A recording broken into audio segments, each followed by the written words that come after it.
अगर बिजनेस की दुनिया की बात करें तो ये हिंदुस्तान के मोस्ट पॉपुलरों में आज ये शुमार हैं। भाई मैंने कम से कम 10,000 फैक्ट्री विजिट की है ताइवान में, 10,000 फैक्ट्री और 1,000 प्रोडक्ट एक्सपोर्ट किए हैं जी। ये कपड़ा भी एक्सपोर्ट किया है। 1.5 लाख 1,62,000 करोड़ थी महीने का जीएसटी आने लग गया तो भी को नहीं कराया। कितनी बार गिर के आदमी उठता है। मैं मेरी जिंदगी में बहुत स्ट्रगल किए हैं, इतने स्ट्रगल किए देखा अच्छे तो कमावे है और पढ़े से होशियार से है। तो मैंने बोल दिया था मी फक्त मित्र आहे मराठी में, मैं सिर्फ दोस्त हूँ जी, पहले दिन ही बोल दिया था।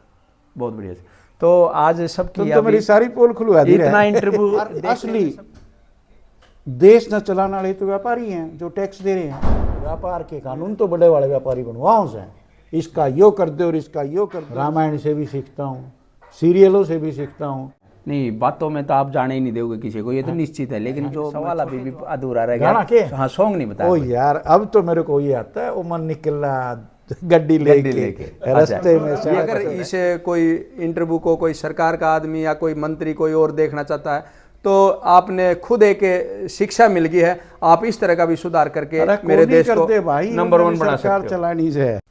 नमस्कार साथियों, मैं प्रवीण फौजी आपके अपने YouTube चैनल प्रवीण मुर्रा फार्म पर आपका स्वागत करता हूं। भाई आज की वीडियो दोस्तों अपने गांव से ही और अपने घर से लेकर के आए हैं, गांव बापोड़ा से। दोस्तों मुझे बताते हुए बड़ी हर्ष की अनुभूति होती है कि आज मैं एक ऐसे शख्स का इंटरव्यू लेने जा रहा हूं जिसको सुनकर आपको भी बड़ी खुशी होगी। दोस्तों अगर मैं उनके संघर्ष की कहानी आप लोगों को बताऊँगा तो आपको फ़ख्र भी महसूस होगा, और जो युवा साथी अपने चैनल से जुड़े हुए हैं वो भी इस वीडियो से काफ़ी कुछ सीख सकेंगे। दोस्तों एक कृषि से लेकर बिजनेस तक का कोई सफ़र आज किसी ने तय किया है।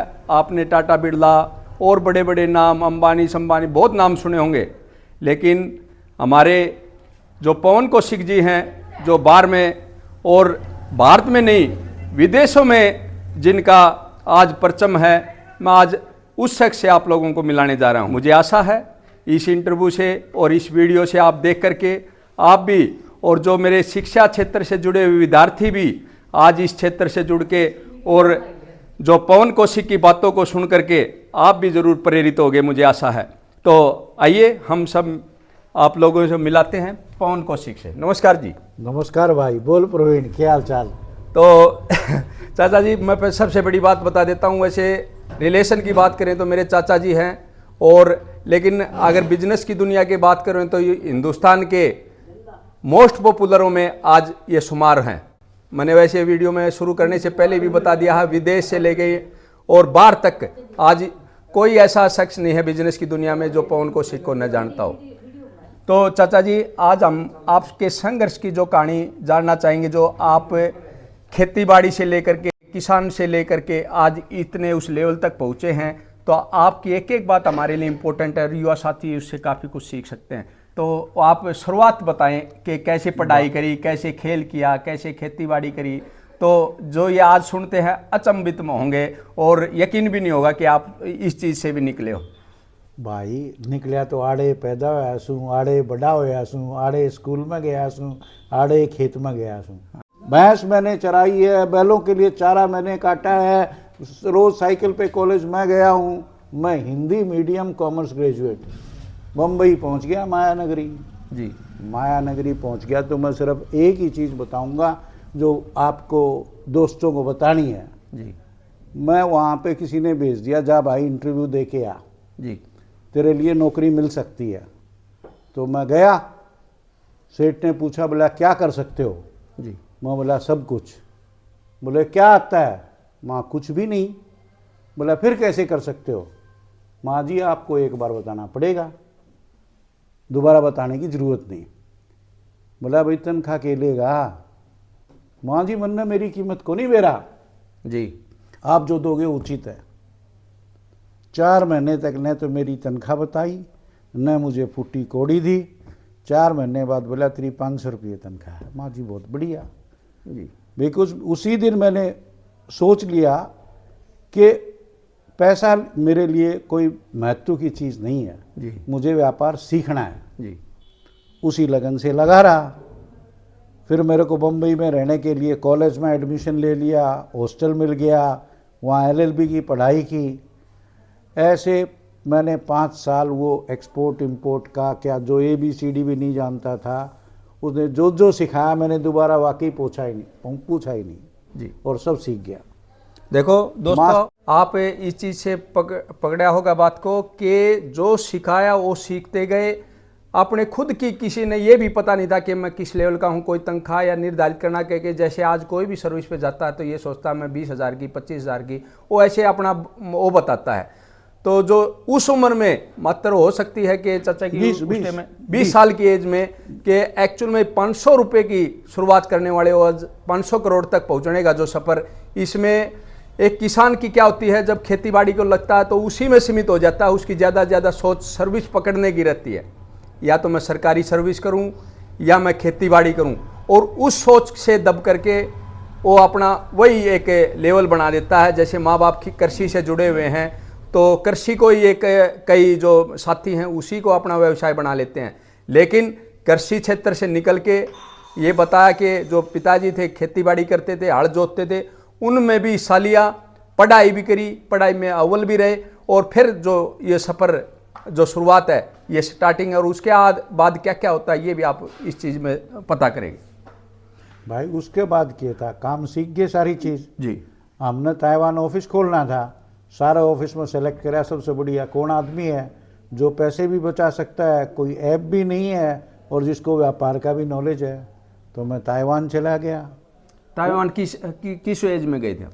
मैं 26-27 साल की एज में। तो उससे पहले जो आपने सर्विस करी कितने सालों तक एक ही जगह पर आप टिके? 5 साल एक जगह और 2.5 साल दूसरी जगह। तो एक ही कंपनी में सर्विस करी? 5 साल एक कंपनी में, एक फिर वहाँ कंपनी में मेरा कोई बड़े कड़छे से झगड़ा हो गया तो मैं दूसरी कंपनी में चला गया जी। लेकिन मैंने मेरे सेठ से रिलेशन बना के रखे। सेठ की नज़रों में जब सेठ को ज़रूरत पड़ी पहले सेठ को, तो उसने वापस बुलाया और मुझे पार्टनर बना के ताइवान भेज दिया। पार्टनर बना के? हाँ। तो आप में जो पढ़ाई, कितनी पढ़ाई करके आप फर्स्ट में जो आप सर्विस पे पहुंचे थे? अरे भाई मैं तो बीकॉम हिंदी मीडियम बीकॉम करके ही पहुंच गया था, बीकॉम और उसके बाद LLB कर ली। हमने तो पढ़ाई बाई क्या करें डिफॉल्ट की जी। हमको वहाँ बॉम्बे में रहने को जगह नहीं, तो हमको कॉलेज हॉस्टल चाहिए, तो उसके लिए मॉर्निंग कॉलेज में एडमिशन ले लिया उधर। तो सुबह कॉलेज में और दिन में नौकरी, और हॉस्टल में रहने को मिल गया। एक पंथ दो काज हो गए जी। हमेशा दोस्तों मैं एक और बात कवर कर देता हूँ, चाणक्य ने भी कहा है, एक गरीब आदमी पैदा जरूर हो सकता है लेकिन गरीब मरता है तो उसकी खुद की गलती से मरता है। तो आप ये समझ सकते हो कि एक शिक्षा एक ऐसी चीज़ है, जिस इंसान ने शिक्षा को ग्रहण कर लिया, और शिक्षा एक ऐसी क्षेत्र है कि कहीं तक भी ऊंचाइयों तक पहुंचा सकती है। तो उसी कड़ी में आप लोगों ने सुना होगा कि शिक्षा को नहीं छोड़ा लास्ट तक, और अभी भी शायद मेरा मानना है कि अभी भी कुछ न कुछ पढ़ाई है, अपने जो 60-65 साल की एज में अभी भी पढ़ाई इन्होंने नहीं छोड़ी होगी। और एक शिक्षा ही एक ऐसी चीज़ है जो किस मुकाम तक पहुंचा सकती है। अभी तक तो और भी कुछ बाकी है, चाचा जी शॉर्ट टाइमिंग की वजह से शॉर्ट कर रहे हैं, पूरी बातें बता नहीं रहे हैं कि और भी कुछ उन्होंने जरूर किया है पूरी जिंदगी। आपने, मैंने सुना था खेल भी किया आपने साथ के साथ? हाँ हाँ। क्या क्या खेल किया? अरे मैं हॉकी खेला हूँ। हॉकी कहाँ तक खेले? हॉकी अपने कॉलेज तक खेला हूँ। कॉलेज तक? हाँ। तो डिस्ट्रिक्ट स्टेट होता था उस टाइम में? ना कॉलेज इंटर यूनिवर्सिटी हो गया। हाँ। अच्छा। और मैं कबड्डी खेलता था, नेशनल कबड्डी। हालांकि मेरा वजन 36 किलो था, 36 किलो वाले किसी को भी मैंने छोड़ा नहीं पकड़ के, चाहे अकेला खड़ा हूँ नेशनल कबड्डी में। और कुश्ती में बैंगड़ी लगाता था, लेकिन मेरा वजन बहुत कम था, मैं हल्का बहुत था, तो मेरी लेवल का खिलाड़ी कोई था ही नहीं, मेरे से सारे मोटे मोटे तगड़े तगड़े थे। तो एक बात और बताएं चाचा जी, सबसे जो परफेक्ट सब्जेक्ट था आपने शिक्षा के क्षेत्र में कौन सा आपका? मैथमेटिक्स। मैथमेटिक्स में हिसाब 100 में 100। 100 में 100। हाँ। तो 10वीं 12वीं में क्या परसेंटेज रहा आपका? अरे 100% कदे भी 99 ही नहीं। मैथ में 99? ना 100। तो 99 क्या 100। बापोड़ा गांव में जब हम रिजल्ट देखने गए जी, तो हमने रिजल्ट देखा, उसने बताया आपके कितने नंबर हैं? 533, फर्स्ट डिवीजन से 7 नंबर कम जी। मैं बोला उसके कितने हैं, तो मेरा कंपटीटर के। हाँ जी। तो उसने बताया 448। मैं बोला मेरे से ज्यादा कैसे? अच्छा। मैंने सुना 548, मेरे से ज्यादा कैसे? अच्छा। तो फर्स्ट और सेकंड में भी इतना डिफरेंस था। हम तो अंधों में काना सरदार थे यार, यहाँ गांव में पढ़ते थे, हिसाब आता था, बाकी अंग्रेजी थोड़ी आती थी हमको। अच्छा। तो ताइवान में आपको सेलेक्ट करके भेजा गया, अरे ताइवान तो हम ताइवान गए ना तो भी बहुत रोडे अटके हैं। क्या क्या? क्योंकि वहाँ चाइनीज बोले बगैर काम नहीं चलता। मेरे को सिंगापुर ऑफिस वाले ने बोला क्या करने जा रहा है वहाँ, झक मराने जा रहा है क्या ताइवान में? हाँ जी। वहाँ तो बिना चाइनीज काम चलेगा ही नहीं। चलेगा ही नहीं। और मैं थोड़ा सा क्रिएटिव दिमाग का आदमी हूँ। मैं बोला मैं एक दूसरे के लिए देख के आया हूँ। हाँ जी। जैसे एक दूसरे में दिखाया है ना, हाँ। Language is not the barrier जी। तो बिजनेस में भी लैंग्वेज बैरियर नहीं है जी। हाँ, तो सीख लूंगा जाके। सीख लूंगा। तो और सबसे बड़ी लैंग्वेज क्या है? ह्यूमन बॉडी लैंग्वेज, इशारों की लैंग्वेज है ना। हाँ, वो उससे सबसे बड़ी है। तो आपको कोई शब्दावली आना जरूरी नहीं है। जरूरी नहीं है। हाँ। इशारों से भी आप समझा सकते हो और फिर सीखते गए, रोज सीखते गए। अब भी रोज सीखते हैं। तो मैं सबसे ज्यादा आज भी इंटरनेट पे रहता हूँ। मेरा काम सिर्फ इंटरनेट पे सारी दुनिया की खबरें और क्या हो रहा है, कौन सी नई टेक्नोलॉजी डेवलप हो रही है, कौन सा क्या हो रहा है, मेरा 50% ऑफिस टाइम सिर्फ इसी में जाता है। तो आप ये बात और बताइए मेरे को, आप विदेश में जाने से पहले कितनी भाषाओं का ज्ञान रखते थे? अरे भाषाओं का ज्ञान कौन सा, मुझे तो हरियाणवी आती थी, हिंदी बोलते ही हरियाणवी निकलती है, हिंदी भी नहीं आती थी। हिंदी भी नहीं आती थी। जब मैंने फर्स्ट LLB का एग्जाम दिया तो मैं 9 पेज लिख के आया था जी। और मैं और मेरा दोस्त मुरारी खेड़वाल हम 7 पीट रहे थे, बोला 9 पेज अंग्रेजी में लिख के आए हैं। हम तो हिंदी मीडियम ग्रेजुएट थे। 9 पेज भी आज मैं चाइनीज बोलूं तो कोई समझेगा नहीं, मैं हिंदुस्तान से हूँ। तो और अंग्रेजी बोलूंगा तो आप बोलोगे कि ये क्या बोल रहा है। तो भाषाओं के बारे में मैं अगर आपसे पूछना चाहूँ तो आज कितनी भाषाओं का नॉलेज है? भाषा तो मुझे सिर्फ 3 ही आती है, हिंदी, अंग्रेजी और चाइनीज। मेरे साथ एक कोरियन दोस्त मिल गया मुझे जी, तो मैं उसको इधर उधर घुमा रहा था। तो ताइवान में उसको चाइनीज बोला mister Kaushik ji, you speak so good Chinese, you cover 30% of the world, you speak so good English, 30% of the world cover, you speak so good Hindi, 30% of the world is Hindi, so you are covering 90%। बाकी तो 10% में है, जापानी, German, France 10% में है, बाकी सारी दुनिया में है। अच्छा, 90% तो ये 3 भाषाएं ही हैं भाई। तो अभी तक आप कितने देशों की यात्रा कर चुके हो आप, जो कुछ मोटे मोटे याद होंगे? नहीं की है, कम से कम 50-60 देश तो 50-60 देशों में। हाँ, तो उधर आपने ज्यादातर इशारों से काम किया या अकेला इंग्लिश से काम चल गया?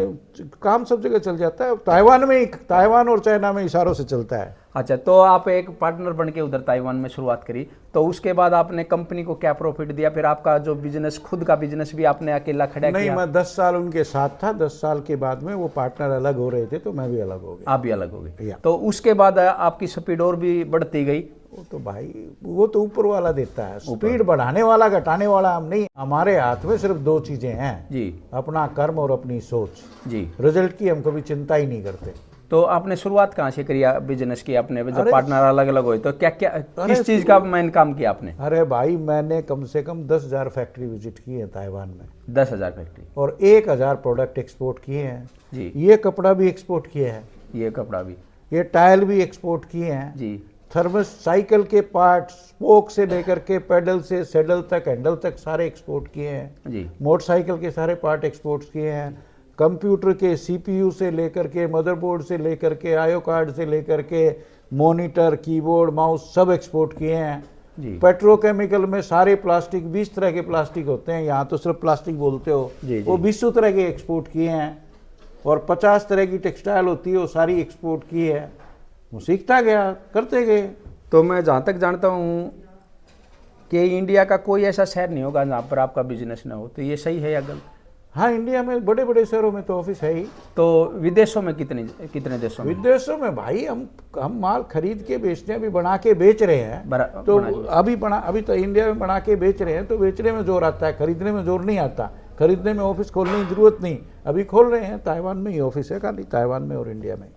तो एक बात और पूछना चाहूँगा जी, आपने भाई सब कुछ बताया, भाई खेती से, बाड़ी से, कैसे पढ़ाई करके आप उस लेवल तक पहुँचे हो, तो आप जिस लेवल तक पहुँचे हो ऐसा ही और भी कोई उदाहरण बन सके? आप भी इस कार्य में भी कुछ कार्य कर रहे हो? भाई मैं तो एक के बाद क्या करूँ जी। मैं किसान का बेटा, 365 दिन खेत में फिजिकली काम कर लिया, Hindi medium, 2nd class graduate. यदि मैं ये सब कर सकूँ तो हर एक आदमी कर सके है, हर एक आदमी कर सके, लेकिन सोच होनी चाहिए। सोच होनी चाहिए। मैं तो एक के चीज कहूँ हूँ दुनिया में कि मैं एक उदाहरण दिया करूँ जी। सिनेमा तो सारे देखते होगे? हाँ, लगभग देखो ना। हाँ जी, हाँ। उसमें एक हीरो है जी, एक हीरोइन हो है जी और एक विलेन हो है। हाँ जी वो विलेन हीरोइन के पाने के लिए किसी का भी कत्ल करने को तैयार है, जी किसी को भी मारने को तैयार है, हाँ जी फिर भी उसको नहीं मिलती हाँ और हीरो को मिल जाती है। जी क्यों? क्योंकि हीरो में तो सिर्फ चाहता मैं ये करूँ, मैं रुपया चाहिए, रुपया चाहिए, रुपया। जी और उसमें सेक्रीफाइस है।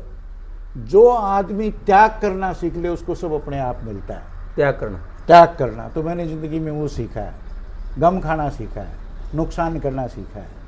तो जो आदमी त्याग करता है उसी को सब कुछ मिलता है। जो सिर्फ पैसे के पीछे दौड़ता है उसको पैसा नहीं मिलता। मैंने कोई ये थोड़ी है कि कोई ये बाबा बन गया, मैंने यो खाना छोड़ दिया, मैंने यो करना छोड़ दिया।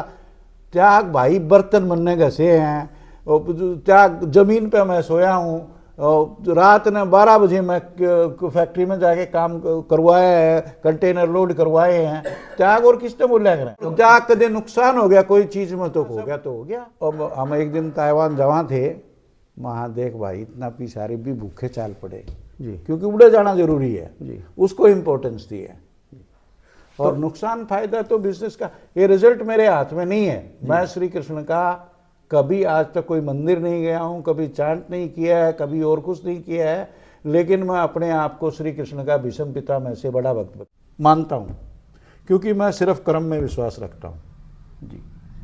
तो मेरे हाथ में तो कर्म है और सोच है, बाकी मेरे हाथ में नहीं प्रवीण है। मुर्रा फार्म चैनल के द्वारा जो युवा साथी जुड़े हुए हैं, आज आप उनको क्या संदेश देना चाहोगे? अरे भाई मैं सिर्फ यही चीज कहना चाहता हूँ, वर्क इज वर्शिप। काम करते जाओ and show must go on. और कोई भी चीज, किसी भी चीज में लगातार मेहनत करते जाओ। फेल एंड पार्ट तो जिंदगी का एक हिस्सा है। कितनी बार गिर के आदमी उठता है। मैं मेरी जिंदगी में बहुत, मतलब मैं बोलूँ, आप सारे भाई बैठे हो, इतने स्ट्रगल किए हैं कि मेरी जगह कोई दूसरा हो तो यार छोड़ नहीं इस धंधे ने, चाल के करेगा, इतने पीछे तो हो गए। नहीं, मुझे जो करना है वो करना है। मुझे, मेरे हाथ में क्या है? मेरा कर्म है और मेरी सोच है। वो गलत मत करो, बाकी सब show must go on. Work is worship, money is byproduct of business. Peace के क्या अगर वो दूसरा प्रोडक्ट है। जिस तरह आप गंडे का जूस पिवा ना तो खोई लकड़ा है, पीस तो इस तरह से व्यापार करो। तो आप मनोरंजन भी जरूर करते होगे कभी भी, उसके लिए तो कौन सा एक ऐसा सॉन्ग बताएं जो आपको सबसे ज्यादा भाई पुराना या नया? मैं तो हर एक चीज से कि मैं सीखने की सोचूं जी। सिनेमा से भी सीखता हूँ, हाँ जी, महाभारत से भी सीखता हूँ, रामायण से भी सीखता हूँ, सीरियलों से भी सीखता हूँ जी। हर सीरियल का, हर चीज का एक वो होता है। नहीं, बातों में तो आप जाने ही नहीं दोगे किसी को, ये तो निश्चित है। लेकिन जो मैं छोटे जो आप पूछना चाहता हूँ उसके ऊपर आप बताएं कि सॉन्ग कौन सा पसंद है आपको? सॉन्ग कौन सा पसंद? सॉन्ग? हाँ, शुरू से सुनते आ रहे हो गाना पुराना? अरे भाई सारे गाने पसंद है। कोई आप नाम लेकर बताएं। नहीं, सी ऐसा तो हो नहीं सकता कि आपने फिल्म न देखी हो, ऐसा हो नहीं सकता कि आपने गाने नहीं सुने हो। देख भाई, नौवीं थी मैंने एक फिल्म देखी थी। हाँ जी, हाथी मेरे साथी। हाथी मेरे साथी, राजेश खन्ना की। हाँ जी भाई, राजेश खन्ना की हाथी मेरे साथी जो आपने काफी, उसके गाने भी पॉपुलर थे और सुपर हिट स्टार भी रहे थे। वो मैं तेरी बुआ ओमपति के सीधा लेके गया था जी। और बुआ ओमपति ने ड्यूटी लगा दी अपने देवर की, मेरा भाई है ऐसे, इसने सिनेमा दिखा के लिया। हाँ। तब मुरारी में मेरे को देखने को मौका मिला जी। मैं अपने आप नहीं गया था। हाँ। और 10वीं में मैंने देखी दुश्मन। अच्छा। एक। अच्छा। 11वीं में मैंने देखी 10-12 फिल्म। 10-12। और अब मेरा फिल्मों का शौक नहीं है। हाँ। अब मैं ज़्यादा फिल्में नहीं देखता हूँ, लेकिन जिस फिल्म में क्या बोलते हैं जोश है। हाँ। और जैसे बॉर्डर मुझे बहुत पसंद आई। बॉर्डर पसंद आई? हाँ जी। गदर एक प्रेम कथा बहुत पसंद आई जी। फिर मेरे को एक पिक्चर आई थी सूल। जी। देखी? सूल नहीं देखी। मनोज बाजपेयी की। अच्छा अच्छा। उस मनोज बाजपेयी में वो क्या बोलता है, पॉलिटिशियंस के बच्चे होते हैं जी। और वो बकवास करते हैं। हाँ जी। और पुलिस वाला बोलता है मैं डरता हूँ इनसे, मैं हाथ नहीं लगा सकता। जी। अरे बोला ये भी तो हार्ड मास के बने हैं, जी। इनको भी तो चोट मारूंगा तो चोट लगेगी। जी। इनको भी लगना चाहिए किसी से डरो, वो मैं क्यों ना हूं। तो ऐसी पिक्चरें, जिन पिक्चरों में रेवोल्यूशन है, जिन पिक्चरों में जोश है, या तो वो पिक्चरें पसंद आती हैं या रोमांटिक पसंद आती हैं। आपने पिक्चरों के तो नाम बताए, 2-4 कुछ बताया, लेकिन सवाल अभी भी अधूरा रह गया। गाना के? हाँ, सॉन्ग नहीं बताया। ओ यार, अब तो मेरे को ये आता है, ओ मन निकला गड्डी लेके रास्ते में अच्छा, ये सड़क पसंद पे है। एक मोड़ आया, बहुत बढ़िया। या फिर वो कौन सा गाना था रापा ने गाया था, जट्टिया मला पगला दीवाना। आप ये और बताएं सर, भाई तो आई सी आपने कभी गाना खुद भी गाया है?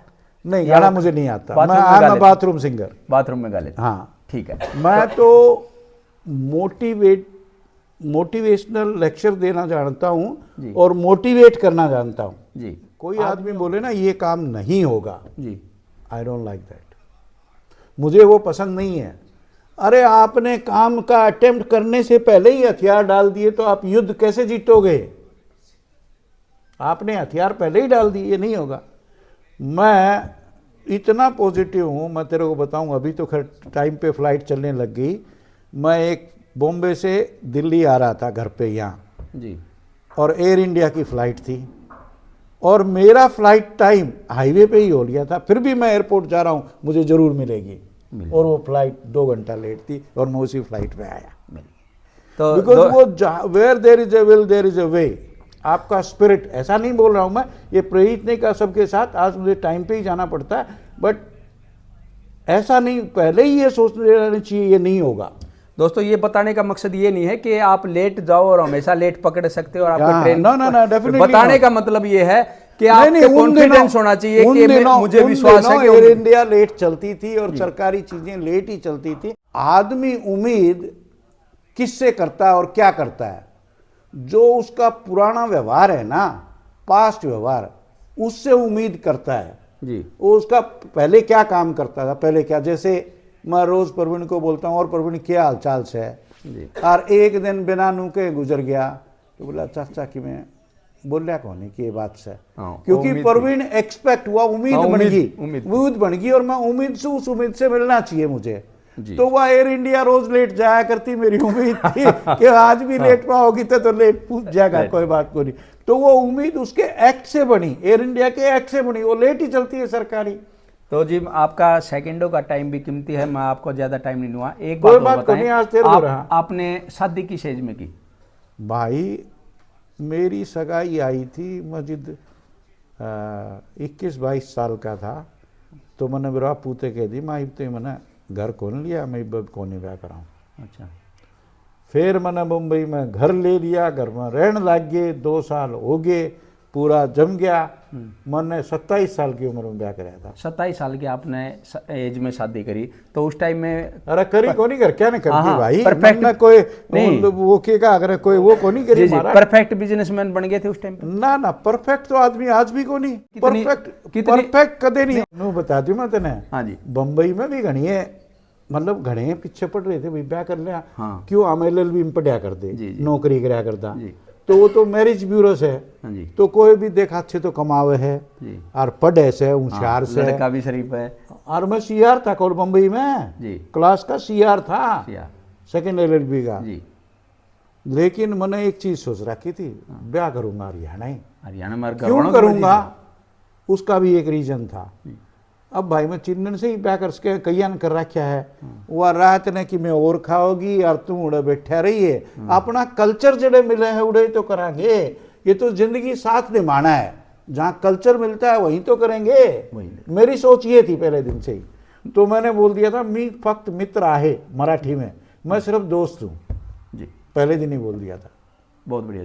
तो आज सबकी तो मेरी सारी पोल खुलवा दी, इतना इंटरव्यू देखते हुए सबको इच्छा भी जाहिर होगी और सब जानना भी चाहते होंगे भाई प्रवीण पुनरा फार्म चैनल के द्वारा युवा भी साथी जुड़े हुए हैं, वो भी ये चाहता होगा कि सारी बातें प्रवीण भाई ने कवर करी। तो अंकल जी से ये नहीं पूछा कि आज हमारा सालाना टर्नओवर कितने का? अरे भाई टर्नओवर सरकारी खजाने में भी जमा कराते हो? सरकारी खजाने में बहुत कुछ जमा कराते हैं जी, लेकिन हम तो बहुत ज्यादा कर्ज कहाँ सरकार करण कौन देंदी। अच्छा। वो हमारा एक फाइनेंस मिनिस्टर था, आज तक जितने भी फाइनेंस मिनिस्टर हुए हैं उनमें से एक फाइनेंस मिनिस्टर मैंने ऑनेस्ट लग गया, बोले हम जो पॉलिटिशियन है ना, हमने आज तक कोई भी बिजनेस का सपोर्ट नहीं किया, हमने रोडे अटकाए हैं जी। एक बिजनेस था जो हमारा समझ में नहीं आया, वो हिंदुस्तान में तरक्की कर गया, वो सॉफ्टवेयर था। तो ये तो रोडे अटकाओं से, इब भी रोडे अटकाओं से, इब भी अडानी अंबानी खातिर तो किन्ने भी कर देंगे, और आम बिजनेसमैन तो रुड़े जाओ करें जाओ, कितना इसका किम्मे पड़ा है, कोई सुनवाई को नहीं।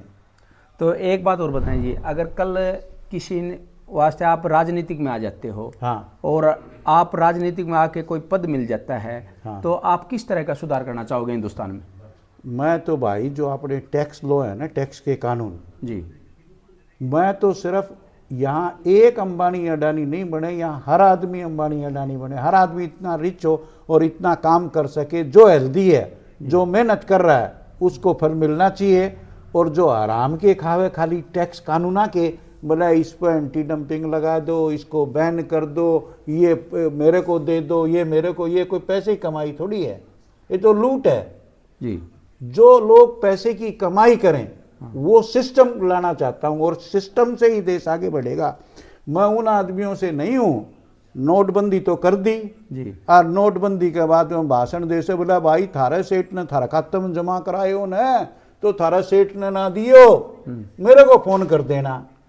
भाई यो तो एक के कल्चर नमक हराम बनावे, यो कल्चर तो मैं तो लोगों ने जो कल्चर डेवलप करना चाहूँ सा भाई, मेहनत करे सब क्यों मिलेगा, आराम में किमे को नहीं मिलेगा। मैं एक चीज बता दूं, मैं ताइवान में हूँ जी, ताइवान में 1972 में $500, हाँ $500 पर कैपिटा इनकम थी, और आज 30,000 से ऊपर है जी, और चीन और भारत बराबर थे। मैं गया उस दिन, अच्छा, आज कड़े चीन निकल गया, मेरा खून जड़ा है। क्यों को नहीं हो रहा यो? क्यों को नहीं? आड़ है सरकार नू सोचे से। मैं तो सोचूं छूं कि मनी पीसा जूस है ना, वो बाई प्रोडक्ट्स है, गन्ने का जूस पिएगा तो खोई लकड़ेगी, पीसा तो इस तरह बने है। और सरकार सोचे टैक्स टैक्स टैक्स, 50 में तो महाराज वित्त मंत्री ने कह ली जो यो टैक्स हमारा कलेक्शन बढ़ जाएगा तो हम सीमेंट पर 28 से 18 कर देंगे। आज तीन तो कराया को नहीं है भाई, 1.5 लाख 1,62,000 करोड़ थी महीने का जीएसटी आने लग गया तो भी को नहीं कराया। ये तो लूट। बोला टैक्स टैक्स टैक्स, अरे व्यापार ने बढ़ाओ, टैक्स अपने आप बढ़ेगा, टैक्स भी तो बाई प्रोडक्ट है, व्यापार बढ़ेगा तो उसके साथ ही तो आएगा। प्रॉफिट करूंगा तो इनकम टैक्स दूंगा, टर्नओवर बढ़ाऊंगा तो जीएसटी दूंगा। तो आप फोकस आपका जो है ना, मैं तो मेरा सब्जेक्ट है बिजनेस, बिजनेस बढ़ाना। आज जो चाइना है दुनिया की सुपर पावर बन चुकी है, अपन कहाँ बैठे हैं जी, अपन चाइना का 10% भी प्रोडक्शन नहीं कर रहे कोई भी चीज का। तो कोई भी चीज आदमी से तो पूछा है कौन जा रहा, एक पॉलिटिशियन और एक ब्यूरोक्रेट, वो सरकारी अफसर है, ये अपना आपने बहुत शानी समझे, सबसे बड़ा ये है। और असली देश न चलाने वाले तो व्यापारी हैं जो टैक्स दे रहे हैं। मेरे तय वो अनुराग ठाकुर पूछ गया बॉम्बे जी, मन ने उससे कोई काम था, मैं उससे बात करने लग गया। बोला तय कौन? माँ मैं टैक्स पेयर। जी, तो स्टेज पर आके उसने मेरे से इंट्रोड्यूस करा, बोला मेरे को बता रहा था मैं टैक्स पेयर। मैं और क्या बताऊं तो आपको, आप कौन? हाँ जी, मैं वोटर हूँ, टैक्स पेयर हूँ, भारत का सिटीजन हूँ। जी, तो भाई जब तक आप व्यापारियों को तो चोर समझते हो और आपके चोर ऑफिसरों को बड़ा ईमानदार समझते हो। अरे ये तो चेक एंड बैलेंस तो सब जगह चाहिए, किसी को भी सुप्रीम पावर नहीं चाहिए। पॉलिटिशियन भी, सारे पॉलिटिशियन करप्ट हैं। मेरी पार्टी में आते ही सारे ठीक हो जाते हैं क्या? वही अजीत पवार जो 70,000 करोड़ का इरिगेशन घोटाला था, मेरे यहाँ आ गया तो सब ठीक हो गया। अब तो वो डिप्टी सीएम है, फाइनेंस है। भाई ये नहीं है, सत्ता चलाना इस देश में मुश्किल काम है, मैं समझता हूँ। सारी बात होगी जी। अभी पूरे रीढ़ की हड्डी एक शिक्षा होती है, तो शिक्षा के बारे में क्या सुधार होना चाहिए? भाई शिक्षा तो क्या करें, जरूरी है। शिक्षा में भी आज वो मेरा एक दोस्त बोला कर, बोला ये ऐसा देश है अपना देश, मैं उससे पहला दूसरी बोलूँगा, शिक्षा बहुत जरूरी है और शिक्षा के बिना तो आगे कुछ हो ही नहीं सकता। हो ही नहीं सकता। और शिक्षा से ज़्यादा, शिक्षा तो आप पढ़ लोगे, आपने सीख लिया, समझ लिया, ये जो मोरल कैरेक्टर है ना, ये ज़्यादा ज़रूरी है शिक्षा से भी। ये मोरल कैरेक्टर कैसे डेवलप करोगे आप? ये मोरल कैरेक्टर के आपको आपके पास आपकी इच्छाएं सीमित हों, लिमिटेड हों, आप ज़्यादा लालची नहीं बनोगे तो आपकी सब कैरेक्टर डेवलप हो जाएगा। Basically we have to build the character of this country. Character develop होते ही तो सब आगे शिक्षा ही मिल जाएगी। शिक्षा तो सीखना है, अपन स्कूल से सिखा देंगे, कॉलेजों से सिखा देंगे, लेकिन जो बेसिक कैरेक्टर है, सोच, बेसिक कैरेक्टर, अपने को ये करना है, अपने देश को कैसे। मेरे लिए शायद किसी के लिए सत्ता प्यारी है, मैं सत्ता के लिए कुछ भी कर दूंगा, ये आ जाएगा इसको भी ले लूंगा, इसको भी कर दूंगा, कोई पैसे के लिए मैं इसको ही मार दूंगा, ये भी कर दूंगा। मेरे लिए पहली सोच मेरा देश है।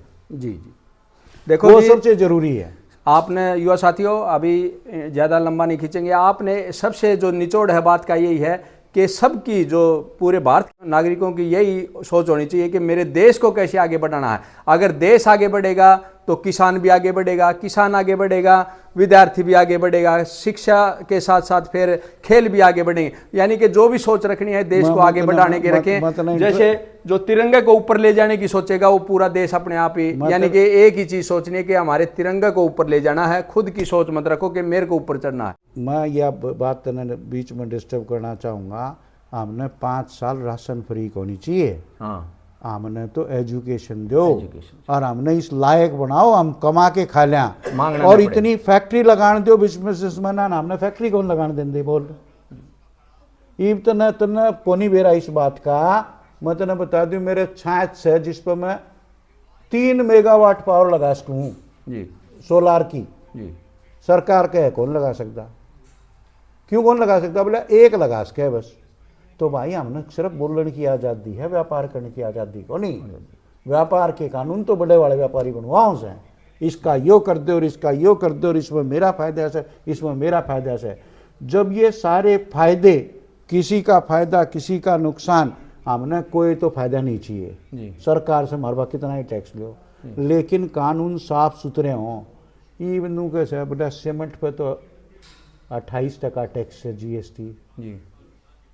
और डायमंड जो पैर नाला हीरा हो से, वो कौन पैर है भाई, पीछे आड़े नहीं, और कि में काम की भी चीज को नहीं, गाड़ी तो साधन हो से, उस पर 1/4% था, 1% का भी चौथा हिस्सा, और सीमेंट पर उससे 112 गुना, भी उस पर 1.5% कराया है बोल। देखो दोस्तों, इस चीज़ को है ना कभी भी हमारे समझ में आ ही नहीं सकती थी। आप छोटी चीज़ को समझ गए कि जो मतलब हम कह सकते हैं एक निचोड़ कि जो अमीरों की चीज़ें हैं उन पे टैक्स कम है, जो गरीब का, एक आम किसान का जो ज़रूरत की चीज़ें हैं उन पे ज़्यादा टैक्स है। तो सरकार ने भी इन चीज़ों के ऊपर ध्यान रखना चाहिए। और अगर इसे कोई इंटरव्यू को कोई सरकार का आदमी या कोई मंत्री कोई और देखना चाहता है तो आपने खुद एक शिक्षा मिल गई है, आप इस तरह का भी सुधार करके मेरे देश को नंबर 1 बना सकते हो। और बहुत बहुत धन्यवाद है जो चाचा जी ने भाई इतना कीमती टाइम निकाल करके हमारे को दिया है। मैं आप लोगों को जानकारी देता रहूंगा और देता भी रहा हूं, और ऐसे शख्स से आज मिलना मेरा भी सौभाग्य है और आप लोगों का भी सौभाग्य है कि इतनी अच्छी जो जानकारी आप इस वीडियो के द्वारा ले सके। और वीडियो कैसी लगी दोस्तों अंत में जरूर बताना। जय हिंद, जय भारत, जय गुरु।